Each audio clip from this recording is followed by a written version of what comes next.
Ahojte, krásny deň vám prajem, vítajte historicky pri mojom prvom videovlogu. Ja som sa na toto chvíľu naozaj veľmi tešila, aj viacerí ste mi písali, či by som sem tam nemohla nejaký videovlog natočiť. V týchto videovlogoch uvidíte také naše každodenné rituály, zoberiem vás v nich na rôzne krásne miesta v Piešťanoch, uvidíte tu rôzne inšpirácie a tipy, či už na čistenie vašej domácnosti, tipy do domácnosti. Tiež budem veľmi rada, ak mi aj vy napíšete, čo by vás v týchto videovlogoch zaujímalo, aké témy a ja ich do nich veľmi rada potom zaradím. My sa s Ankou chystáme práve na prechádzku, tak poďte s nami.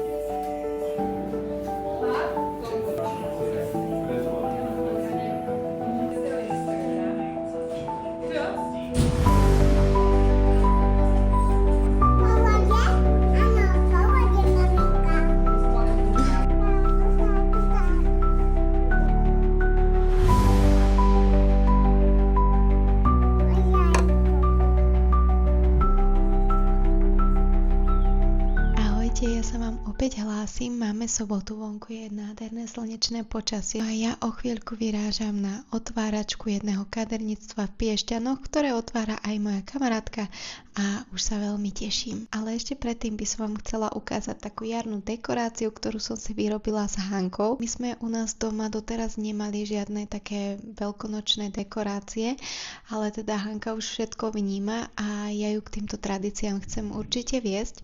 Tak sme si spolu vyrobili takúto krásnu dekoráciu. Keďže mnohí viete, že máme byt ladený do takých bežových a zlatých farieb, tak sme vybrali aj zlaté veľkonočné vajíčka a tento črepník som zafarbila ja s takou zlatou akrylovou farbou, takže hádže také zlaté odtiene. No a tu sme si dali hyacinty a narcisy. Myslím, že môže byť, čo poviete. A tohto zajačika vyberala Hanka. A obchod, v ktorom sme vyberali všetky tieto dekorácie, som vám zazdielala aj v jednom prestrihu.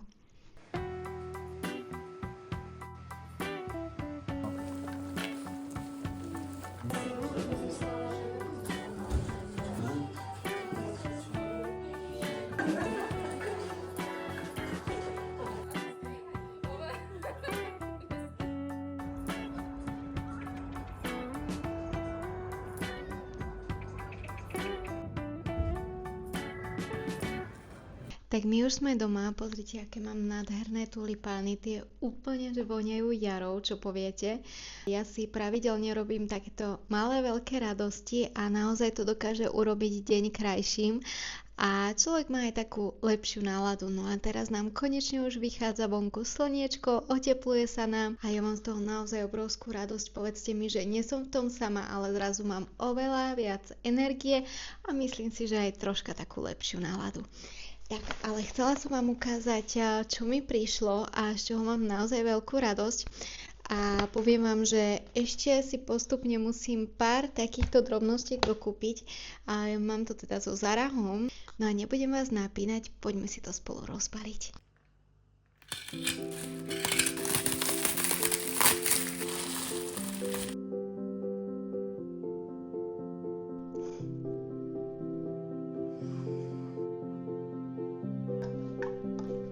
Ja sa z tohto tak veľmi teším. Ešte by som potrebovala minimálne 2 takéto dozičky a určite si ich postupne dokúpim. Inak toto je talianska značka Rampi a tej som verná už asi 2 roky. Potom vám inak dám dole pod video odkazy na tieto moje tipy, ktoré vám tu ukazujem, aby ste ich nemuseli hľadať a aby to bolo pre vás jednoduchšie. V poslednom období som si obľúbila pitie čaju. Ja kedysi som pila veľmi veľa zeleného čaju, ale to už bolo naozaj veľmi dávno. A chcela by som vám tu dať aj tip na taký môj obľúbený čaj, ktorý si veľmi často miešam.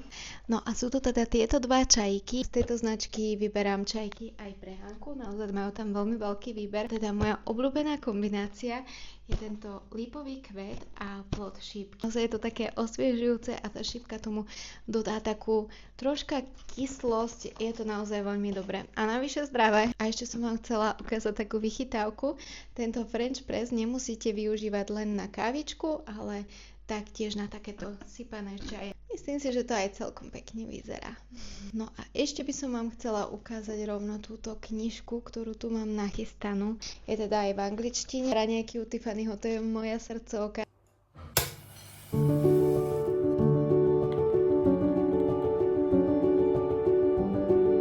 Máme večer a ja si vždy v kúpeľni zapálim svoju obľúbenú sviečku, všetko zhasnem. Mám to ako taký malý rituál a minule som náhodne niekde aj čítala, že to má ukludňujúce účinky pre náš nervový systém. A ja si myslím, že na tom niečo aj je pravda, pretože po tom celom dni a po všetkých tých povinnostiach mi to vždy padne naozaj veľmi dobre. A dnes sme mali taký krásny deň, rodinný. A zajtra ma čaká varenie, upratovanie a také pripravovanie domácnosti na celý týždeň.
Nedeľný obed, samozrejme k tomu patrí poriadny domáci vývar, i keď ten sa u nás doma varí veľmi často, pretože Hanka vývar zbožňuje.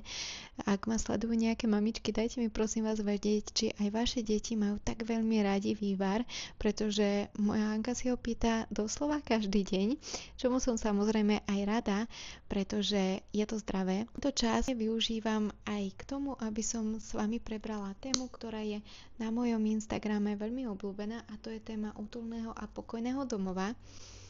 Veľmi často sa pri tejto téme stretávam s otázkou, ako udržať svoj domov uprataný. A ja vždy odpovedám, že na to existuje veľmi jednoduché pravidlo: vec vždy po použití vrátiť na svoje miesto.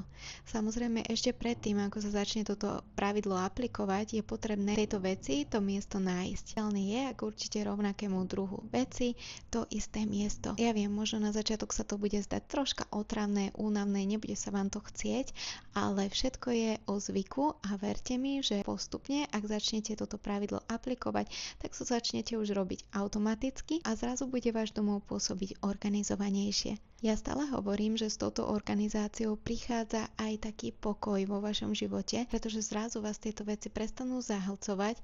V mnohých prípadoch zistíte, že veľa z tých vecí už ani nepotrebujete a doma budete cítiť určite väčší pokoj.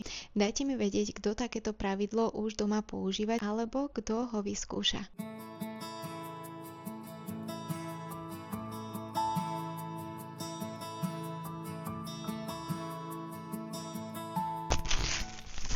Priznajte sa, kedy ste naposledy čistili perlátor. Ako tak pozerám na ten môj, ten to už naozaj potrebuje. Postup je veľmi jednoduchý, stačí vám k tomu obyčajný mikroténový sáčok, prípadne videla som už v rôznych reťazcoch aj také násadky a do tejto násadky si nalejete buď kyselinu citrónovú alebo biely ocot. Aj biely ocot, aj kyselina citrónová fungujú výborne, dokonca ja už som skúšala aj rozpolený citrón a takisto mi ten perlátor krásne vyčistil.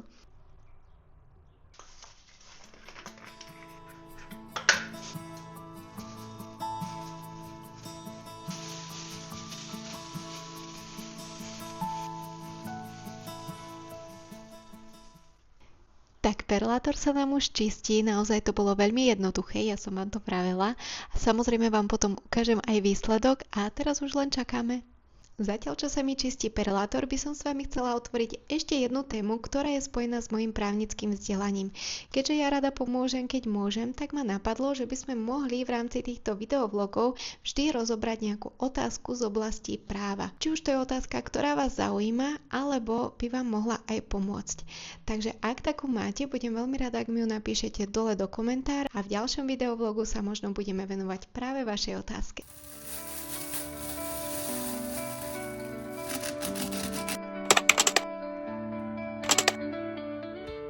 Dnešný videovlog nám pomaličky, ale isto končí. Ja verím, že sa vám páčil a budem vďačná za každý like, za každé zdieľanie, komentár a samozrejme za sledovanie. Budem sa snažiť vydávať ich každý týždeň v nedeľu, verím, že sa mi to podarí. A teraz vám už prajem len krásny nadchádzajúci týždeň, plný pohody, pokoja a krásnych chvíľ. Majte sa krásne.